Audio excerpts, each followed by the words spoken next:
I occasionally mood read, even though I don't really talk about that. In fact, I frequently mood read. I don't know. I sometimes mood read. I don't know. Either way, I'm going to come and talk to you today about some books, pretty much all of which weren't on my TBR for the month, but ended up coming up anyway for one reason or another. The first book I'm going to talk about to you was a book that I read just because I definitely felt like reading it sooner than later, and I just needed a third book to finish out the week, and this was an easy choice. So even though it's the last book I read this week, I'm going to talk about it first because I just finished it last night, and I need to talk to somebody about this book.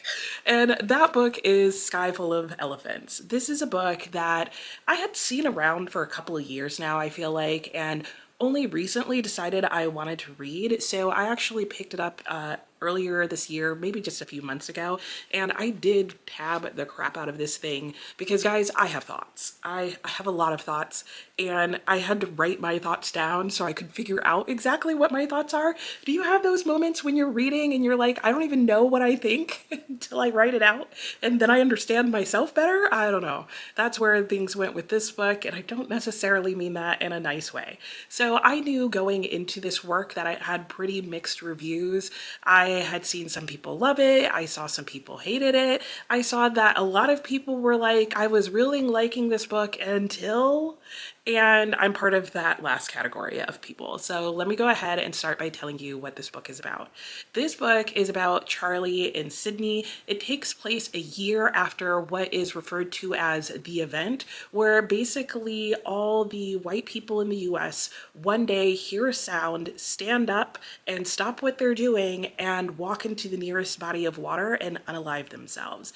And this results in not a utopian, but a very broken world and system in the US. And Charlie is an African American who was at the time imprisoned falsely for a crime he did not commit, and suddenly finds himself free when all the families of the prisoners come and break them out because there's no longer anyone holding them captive.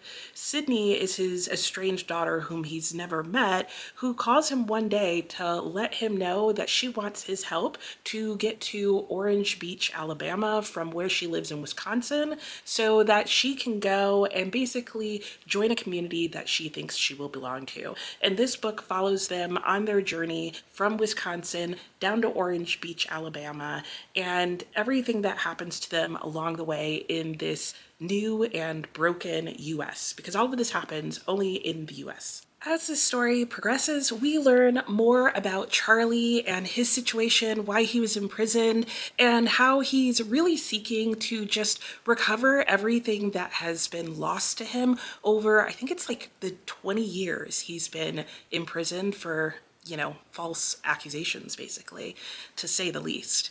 And we're also following Sydney, initially each of them in their own timeline, and then of course, because they travel together, their timelines converge very early on in the book. And Sydney is also seeking to recover what she has lost and to also find, for the first time maybe, her place in the world.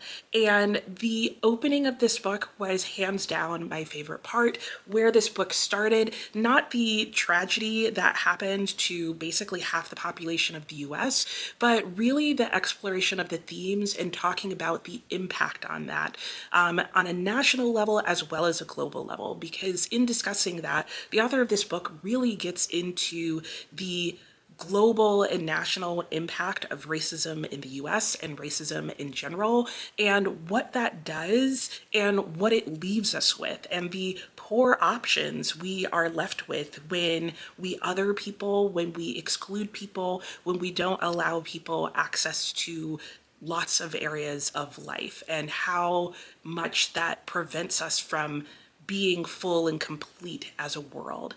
And I really loved the discussion and the look at those themes. And I have heard the opening of this book and parts of what's going on in the opening of this book described as a utopian, and that's definitely not what is being described. It is very clear that there are a lot of people, in fact, pretty much everyone is very disturbed and upset by what happened, and they're just trying to survive. And I think it's a very realistic, if not speculative, look at how this survival would go about happening, because it's not sort of your typical science fiction, we immediately fall into a dystopian and everything is chaos and anarchy and da-da-da, but it's also not a utopian, everything gets fixed. It's sort of the logical conclusion of where things would go. Like, we would all try and survive, and hopefully a lot of us would try and work together and use what knowledge we had to do what we can to make up for the fact that suddenly half the population is missing. But also, of course, not everything is horrible, and not everything falls apart immediately. So it was just a really interesting way of attacking like a great national and global change in the world that didn't assume that everything had to be catastrophe. And I liked having that different perspective. It felt almost like an alternate history moment inside a speculative fiction. That said, I, like a lot of other people, didn't like where the book went as Charlie and Sydney got closer to Alabama and got into Alabama and it started exploring what was happening there. Initially, I was really surprised and liked the message that was coming out of there. And I have to say, in the second half of the book, I really did like some of the thoughts and messages that were coming out in general. It was just the approach and the attack that really didn't work well for me.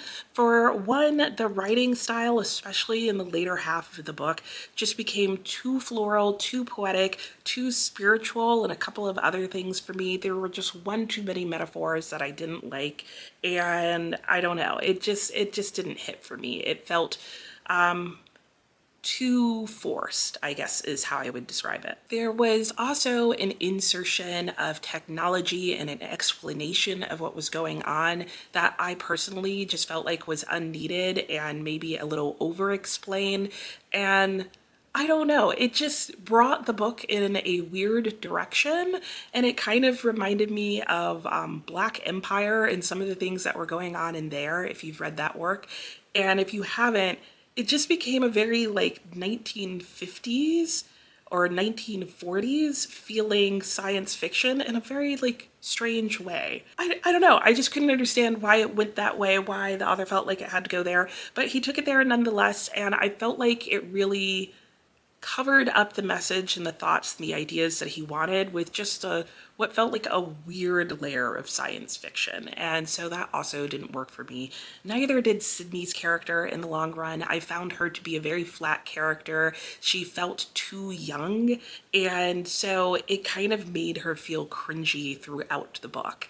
So with all those things, despite really enjoying the first half of the book and thinking that there were a lot of good themes throughout this, I ended up only giving this book 3 stars, and that feels kind of disappointing. I was really hoping that this book was going to be a 5-star read. After the first chapter, I thought there was some pretty good potential, and then it went downhill pretty fast after that, and personally for me, the end of the book was kind of a train wreck. Now, I think there's definitely potential for some people to like this book better than I did. I think one of them would start with the writing style. If you like the writing style in Ministry of Time, I think you will probably like this book. Or if you've read Grievers, which is a book I recently read, and you like sort of this spiritual explanation of things that starts coming out, I think this book will connect with you in a very similar way. And if you liked Black Empire by George Schuyler, is it Schuyler? I think you could also potentially like the science fiction elements of this. If you haven't read any 3 of those books and you generally like science fiction that I like, skip this work. That's all I can say.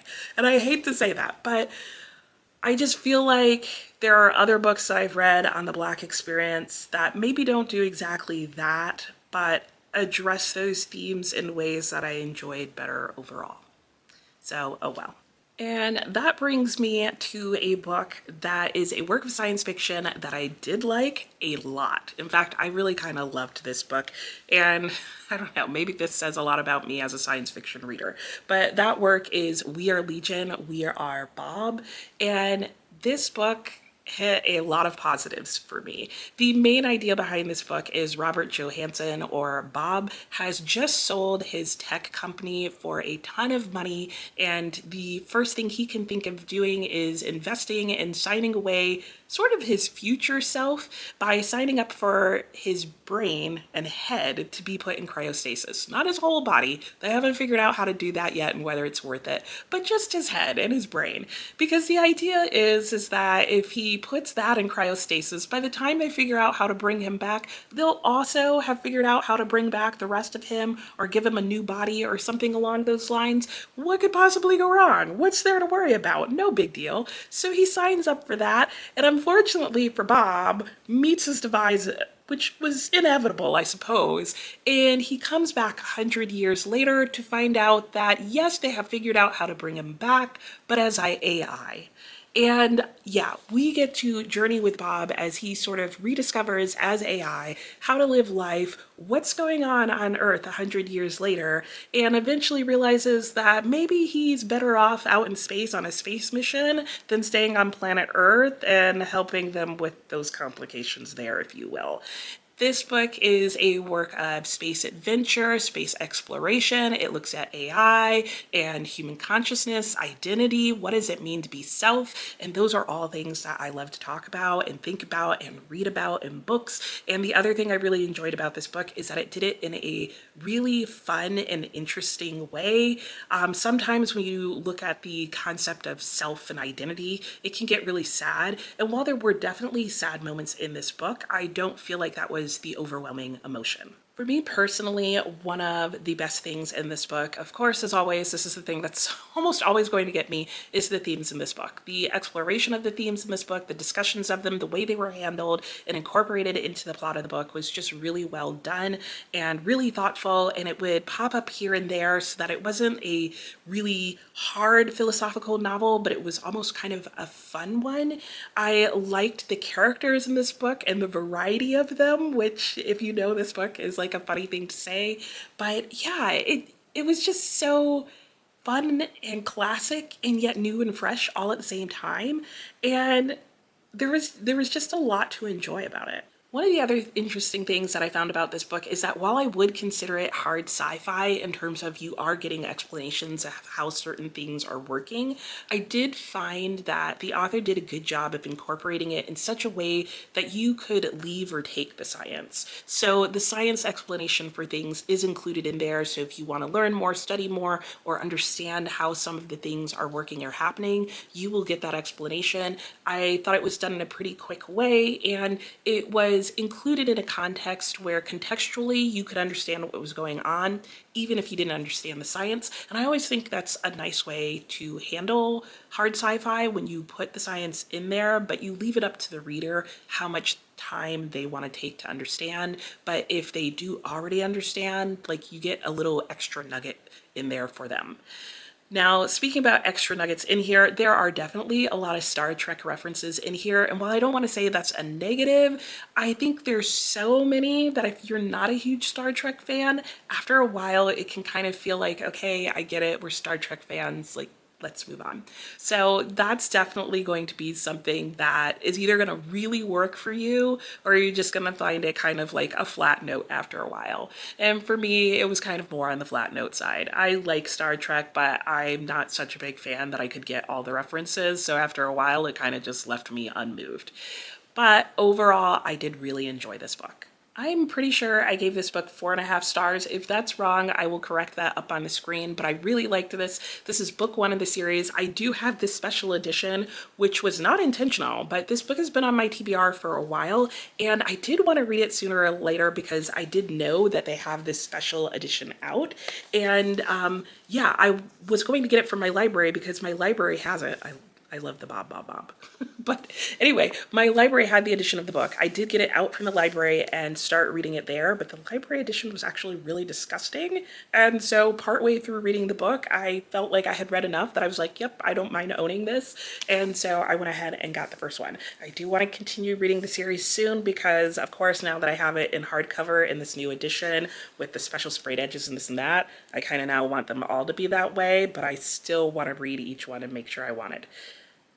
So we'll see how that all goes and works out for me. Anyway, I would recommend this book for sure. If you like sci-fi, if you like Dungeon Crawler Carl, and you finished that whole series, or you don't want to continue that series because it's so long, or you've wanted to try it and you don't know if you'll like it, give this book a try, for sure. It isn't exactly like Dungeon Crawler Carl, but there's something about it, and this came out first, that feels like it. Even though, you know, it's not lit RPG, you're not like going into a dungeon, there's just some elements in here that are going to give you that same feel and vibe, but in a happy, positive, fun and funny way, not in a depressing, demoralizing kind of way that makes you concerned about the world and all of humanity, which I know is not everybody's experience in Dungeon Crawler Carl. But if that is your experience in it, try this. This will probably give you the feeling that you were hoping and expecting, because that's what I found it did for me. Also, you should keep in mind that while this is a long series like Dungeon Crawler Carl, all the books are significantly shorter, so it's also a faster series to get through. So that's all I have for right now. I have one other book that I'm still working on, and that is The Italian, which is actually off of my TBR for this month. And I haven't finished that yet, so I wanted to talk about these books while they were fresh in my mind. I will come back to you in the next clip and tell you about The Italian, which I'm listening to on audiobook, and that is a totally different genre and feel, but a very similar vibe in an odd kind of way. So we'll see if I remember to talk about that when I come back. But if not, that's it for now. I'll see you in a second. Hello guys, I'm back to not talk to you about The Italian. Don't worry, I haven't DNF'd it. What happened was, between the last clip and this one, I actually went on a week-long vacation to go and visit family, and I had really high hopes that I was gonna sit and listen to the audiobook on the 8-hour car ride there and the 8-hour car ride back, and you know, maybe a little bit in the evening before going to bed. I read nothing that entire week, and that's okay. What that does mean, though, is that I'm not going to hold up releasing this video to talk to you about The Italian. It will actually fit into my next video, so I'm going to wait and I'm going to talk about this then. But for now, know that I am listening to this entire thing on audiobook. This is a gothic romance novel, not romance as in everything is romantic, but the old-fashioned sense of romance, which I will talk about when I talk about this book. But I am really enjoying the audiobook. It's very thrilling, I guess, in a very gothic sense. There are lots of twists and turns, and everything has happened in this book so far. Kidnappings, assassination plots, loves, and almost deaths. I think there's been a poisoning. Was somebody poisoned? I think somebody was also poisoned already. Anyway, I'm enjoying it. It would have been a good book to listen to on vacation, but I didn't. So I will talk to you about that in my next weekly reading wrap-up, most likely. And until then, that's it for me. I hope you are having a great time, that maybe you had a nice relaxing week or even went on vacation. And this is, you know, me telling you don't feel guilty about not reading. And I'll talk to you next time.